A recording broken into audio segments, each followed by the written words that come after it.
আজকের ভিডিওতে আমরা জানব যদি আপনার মোবাইলে হঠাৎ পানিতে পড়ে যায় তখন কি করবেন আর কি করবেন না। প্রথম কাজ, মোবাইলটি দ্রুত বন্ধ করে ফেলুন।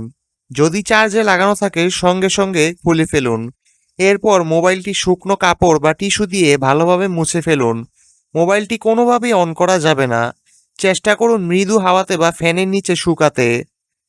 চাল ভর্তি বাটিতে মোবাইল রাখার প্রচলন আছে, তবে এটা 100% কাজ নাও করতে পারে।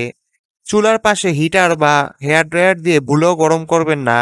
এতে ফোনের ভেতরের পার্টস নষ্ট হয়ে যেতে পারে, এমনকি ফোনের ব্যাটারি বিস্ফোরিত হতে পারে। সবচেয়ে ভালো হলো যত দ্রুত সম্ভব একজন অভিজ্ঞ টেকনিশিয়ানের কাছে নিয়ে যান। মনে রাখবেন, দ্রুত পদক্ষেপই ফোনকে বাঁচাতে পারে। ভিডিওটি ভালো লাগলে লাইক দিন, কমেন্টে জানান আপনি কী ধরনের ভিডিও চান, এবং আমাদের এই চ্যানেলটি অবশ্যই সাবস্ক্রাইব করতে ভুলবেন না।